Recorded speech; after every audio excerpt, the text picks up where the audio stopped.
Last class में बेटा हम लोग इंथैल्पी, पहले हमने स्टैंडर्ड स्टेट्स पढ़े थे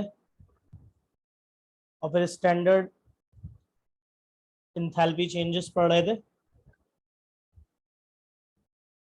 और जहां तक मुझे याद है बेटा, स्टैंडर्ड इंथैल्पी चेंजेस में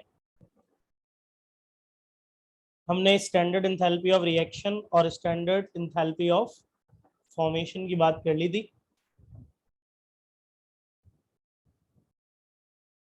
अब इसके बाद है बेटा standard enthalpy of combustion.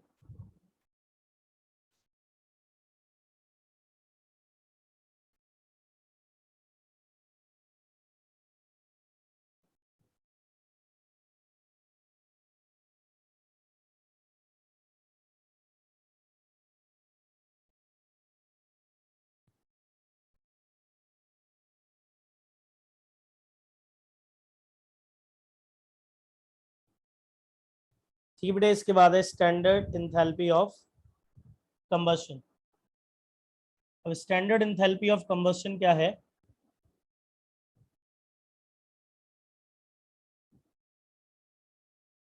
enthalpy change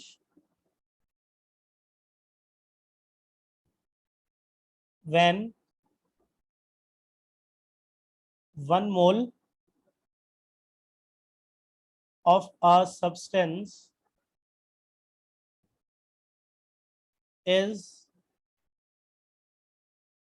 completely burned in excess oxygen in standard states।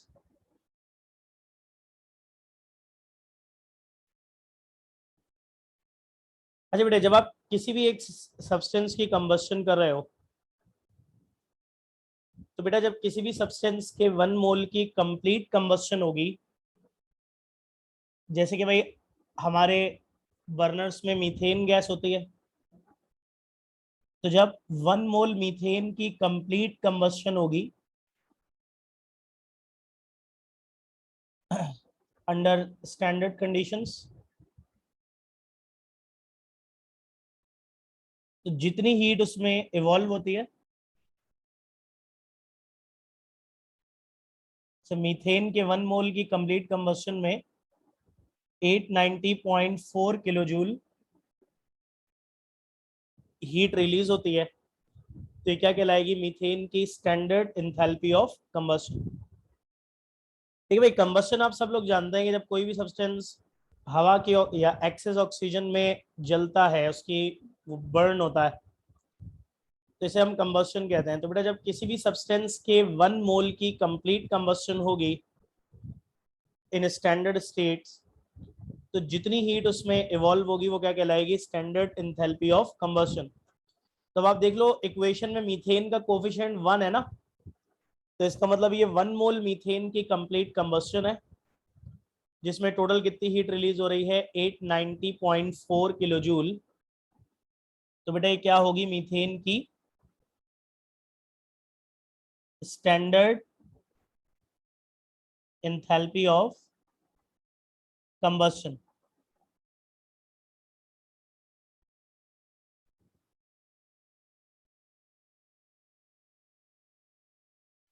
ठीक है बेटा, ये क्या होगी? मीथेन की स्टैंडर्ड इंथैल्पी ऑफ कंबस्शन। अब देखिए, एक इंपॉर्टेंट बात यह है कि बाकी सब जो है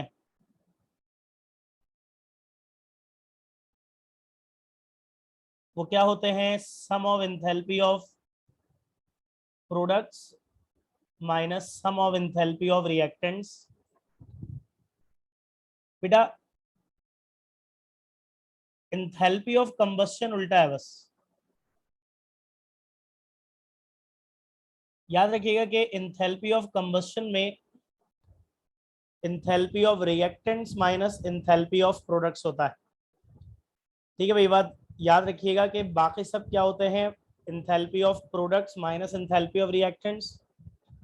इंथैल्पी ऑफ कंबस्शन वो वाहिद है जो कि क्या होता है? Enthalpy of reactants minus enthalpy of products.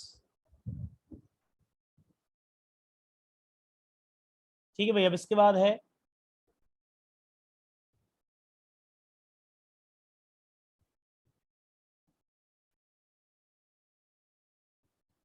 standard enthalpy of atomization.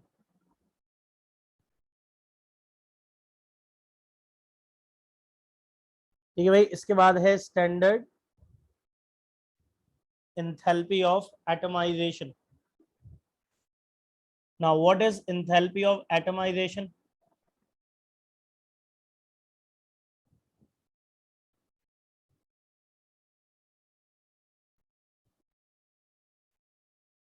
कहते हैं the enthalpy change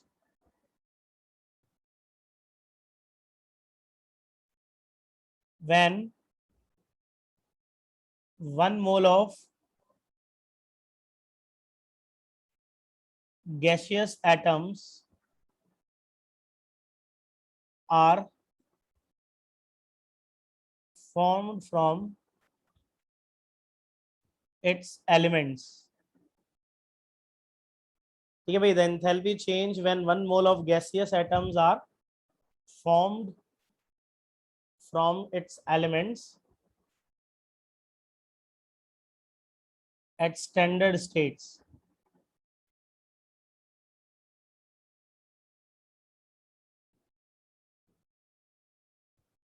Now what does that mean?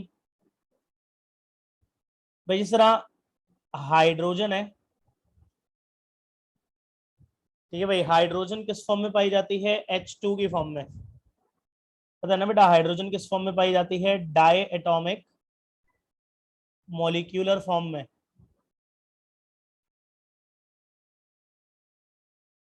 तो अगर हम इसे ब्रेक करके हाइड्रोजन एटम्स फॉर्म करेंगे तो जितनी हीट इवॉल्व या एब्जॉर्ब होगी, आमतौर पे यहाँ एब्जॉर्ब होती है, तो इसे क्या कहा जाता है? Standard enthalpy of atomisation. तो भाई जब मॉलिक्यूलर हाइड्रोजन को एटॉमिक हाइड्रोजन में कन्वर्ट कर रहे हैं, तो एक हाइड्रोजन एटम की जो फॉर्मेशन होगी ना मॉलिक्यूलर हाइड्रोजन से, उसमें 218 किलो जूल हीट एब्जॉर्ब होगी, जो क्या कहलाएगी? इसकी स्टैंडर्ड एंथैल्पी ऑफ एटमाइजेशन।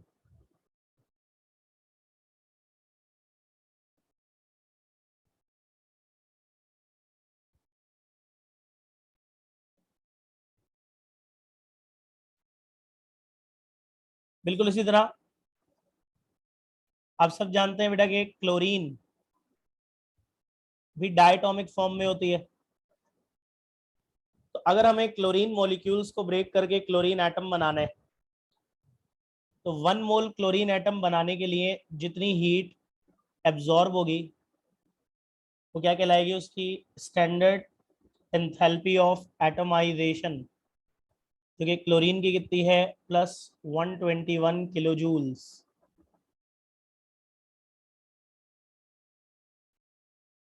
इसके बाद है बेटा स्टैंडर्ड एंथैल्पी ऑफ न्यूट्रलाइजेशन।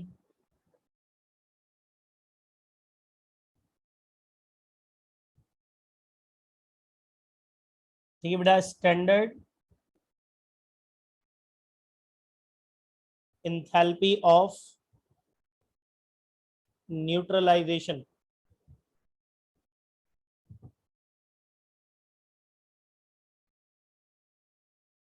हाँ भैया, स्टैंडर्ड एंथैल्पी ऑफ न्यूट्रलाइजेशन क्या होती है? Enthalpy change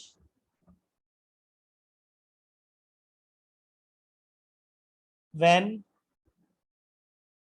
1 mole of H positive ions from acid and 1 mole of OH negative ions from base combine to form 1 mole of water at standard conditions.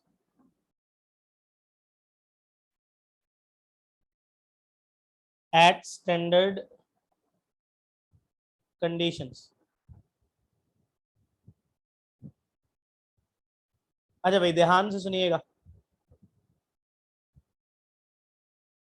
देखिए भाई neutralisation में आपको पता है कि एसिड और बेस के रिएक्शन से सॉल्ट और वाटर बनता है, और इसमें बेटा एसिड से H पॉजिटिव आयन और बेस से OH नेगेटिव आयन मिलकर वाटर फॉर्म करते हैं। तो बेटा याद रखिएगा कि एसिड से 1 mole of H positive ions और बेस से 1 mole of OH negative ion मिलकर जब 1 मोल ऑफ वाटर बनाएंगे during neutralisation,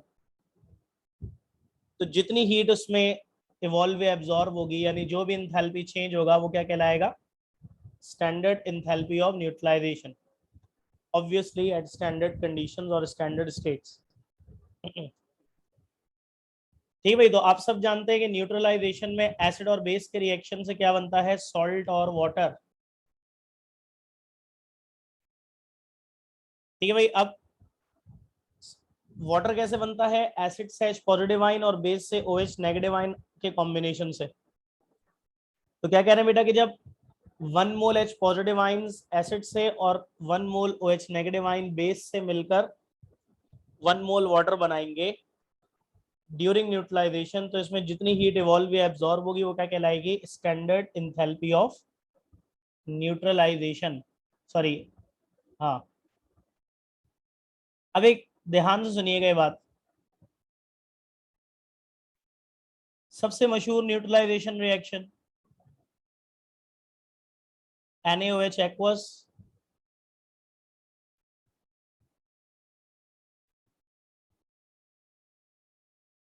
HCl aqueous,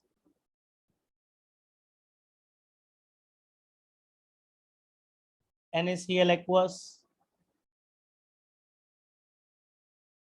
H2O liquid. बेटा ये सबसे इंपॉर्टेंट, सबसे मशहूर न्यूट्रलाइजेशन रिएक्शन है।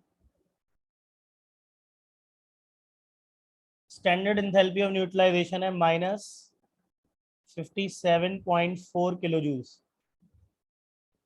अब एक बड़ी काम की बात बता रहा हूं, ध्यान से सुनिएगा।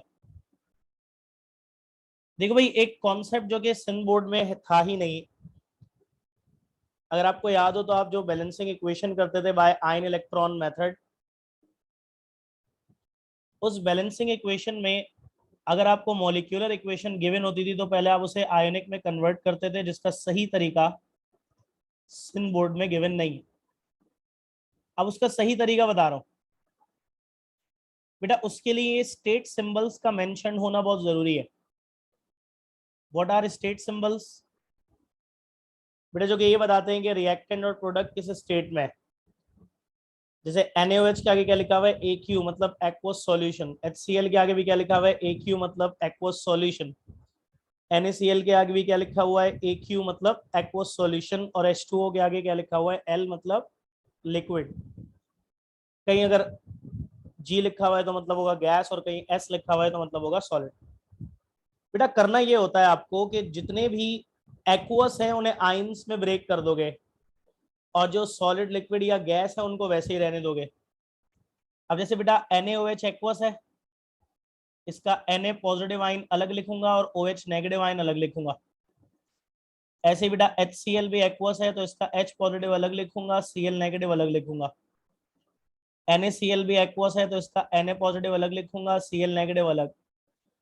वाटर के आगे L लिखा हुआ है, लिक्विड। बेटा जो लिक्विड सॉलिड या गैस होगा उसको आप वैसे ही छोड़ दोगे। अब देखो जो आइंस लेफ्ट और राइट साइड पे सेम है, ऑब्वियसली वो कैंसिल हो जाएंगे। जैसे बेटा ये Na positive, Na positive, Cl negative, Cl negative. तो अब आपके पास राइट साइड पे, सॉरी रिएक्टेंट साइड पे बच गया H पॉजिटिव और OH नेगेटिव, और प्रोडक्ट साइड पे बच गया H2O। याद रखना बेटा, हर आयोनाइजेशन, सॉरी हर न्यूट्रलाइजेशन की आयोनिक इक्वेशन यही होती है। हर न्यूट्रलाइजेशन की आयोनिक इक्वेशन क्या होती है? H positive plus OH negative gives H2O। तो भाई देखो, 1 मोल H पॉजिटिव आइन और 1 मोल OH नेगेटिव आइंस के मिलने से 1 मोल वाटर बना, और जब बेस NaOH और एसिड HCl था तो टोटल कितनी हीट रिलीज हो रही है प्रोसेस में? -57.4 किलो जूल, जो कि क्या होगी इनकी बेटा? Standard enthalpy of neutralisation.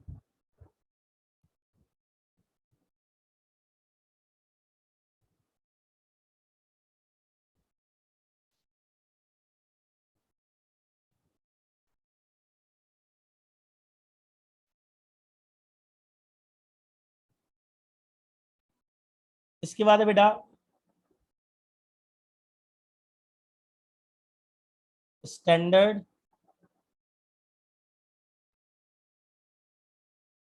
Enthalpy of solution.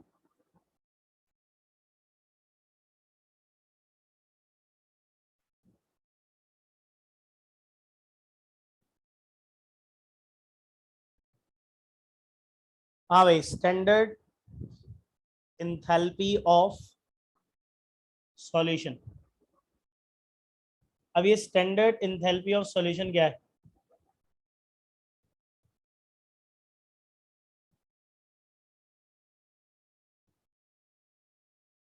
Enthalpy change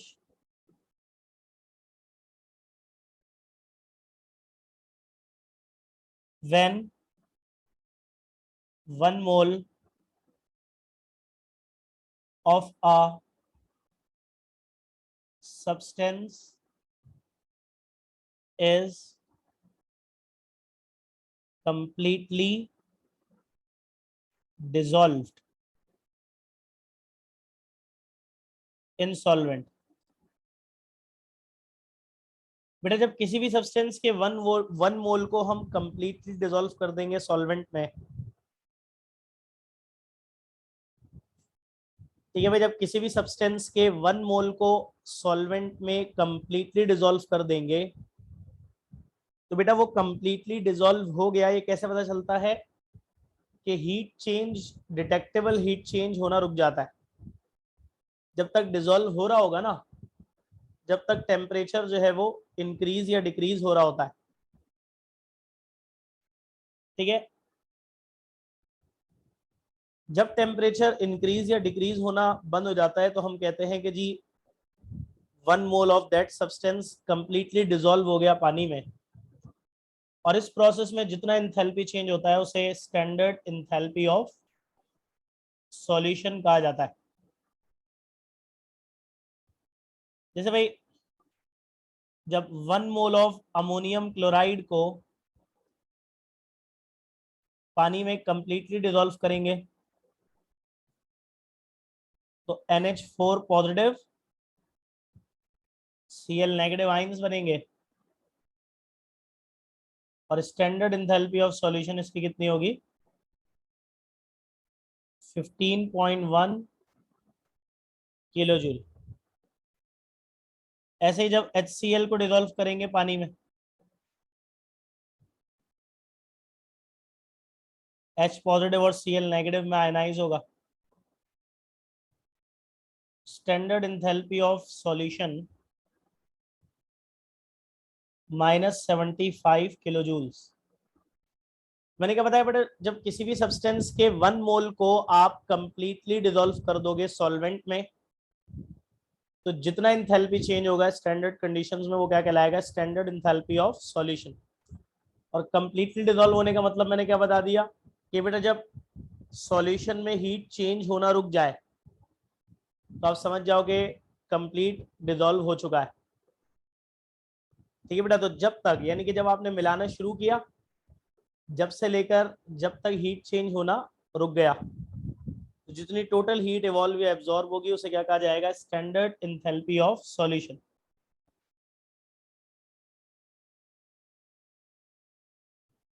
ठीक है भाई, तो दोबारा रिपीट कर रहा हूँ, स्टूडेंट ने बोला कि भाई जब आप किसी भी सब्सटेंस के 1 मोल को सॉल्वेंट में डिसॉल्व कर रहे हो तो जैसे ही आप डिसॉल्व करना शुरू करोगे आप टेम्परेचर अंदर डिप कर लेना, आप देखोगे टेम्परेचर चेंज होना शुरू हो जाएगा। आप डिजोल्व करते रहोगे, टेम्परेचर चेंज होता रहेगा।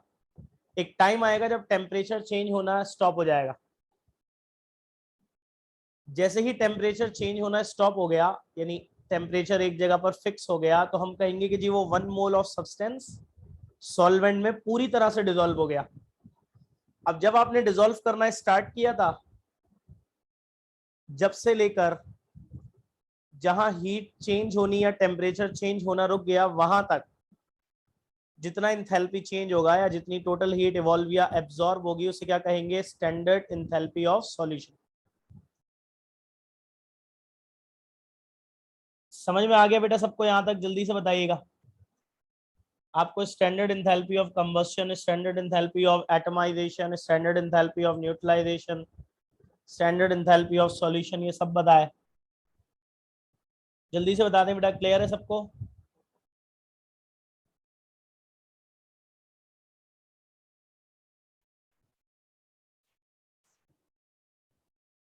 बेटा जब किसी भी सब्सटेंस के 1 मोल की कंबस्शन होती है, तो जितनी हीट इवॉल्व होगी उसे क्या कहा जाएगा? Standard enthalpy of combustion. जैसे 1 मोल मीथेन की कंबस्शन होगी तो 890.4 किलो जूल हीट रिलीज होती है स्टैंडर्ड स्टेट्स में। तो ये क्या होगी? मीथेन की इंथैल्पी ऑफ कंबस्शन। बेटा कॉन्सेप्ट पता होना चाहिए, अब ज़रा याद भी होनी चाहिए, इन सेंस के अगर आपको डेफिनेशन देके पूछ लिया तो याद भी होना चाहिए।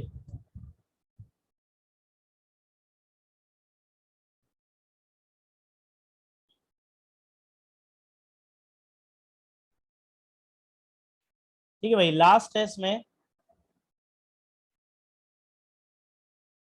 Bond dissociation energy.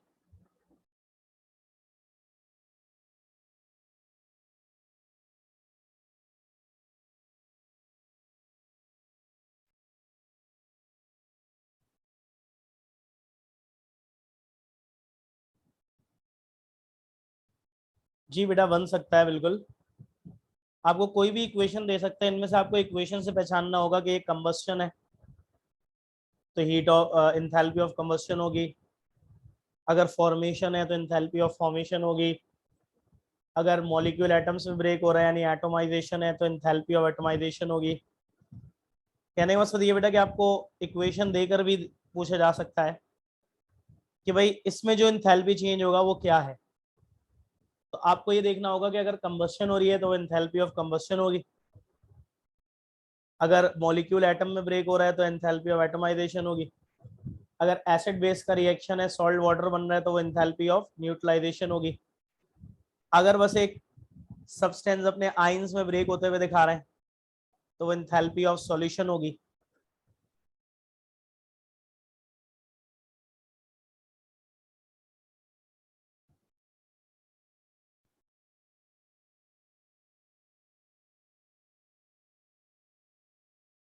अच्छा बेटे,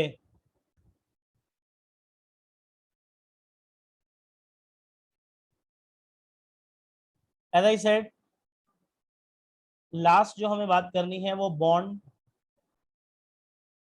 डिसोसिएशन एनर्जी की बात करनी है।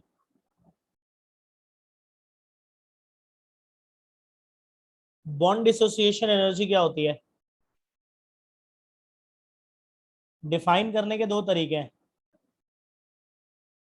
Energy released during formation of bonds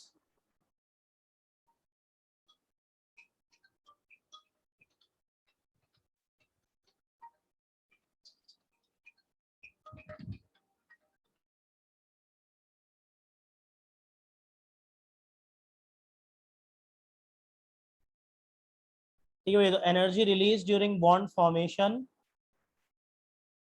in 1 mole, you can say to form 1 mole of molecules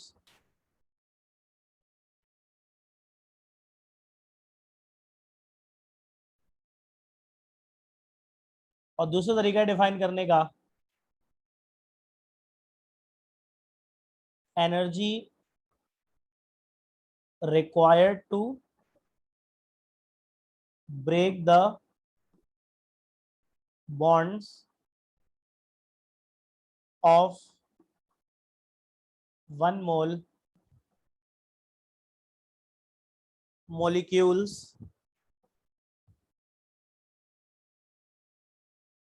to form neutral atoms। ठीक है बेटा, जरा ध्यान से सुनिएगा इसको।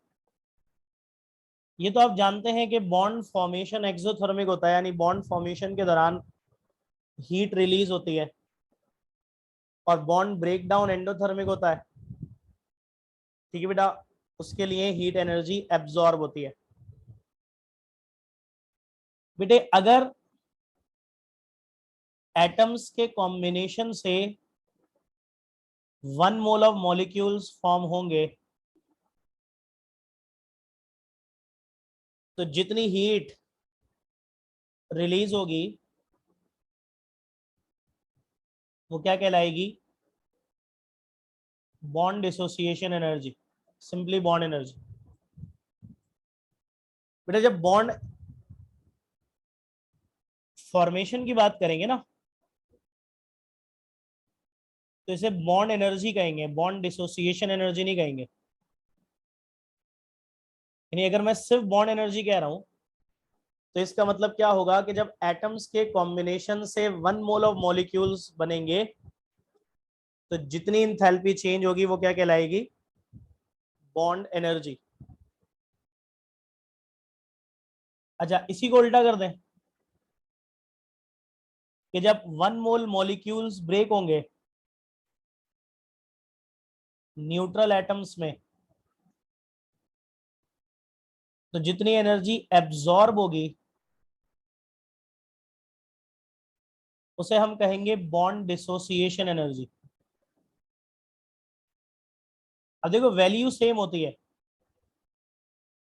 बॉन्ड एनर्जी और बॉन्ड डिसोसिएशन एनर्जी की वैल्यू हमेशा सेम होती है,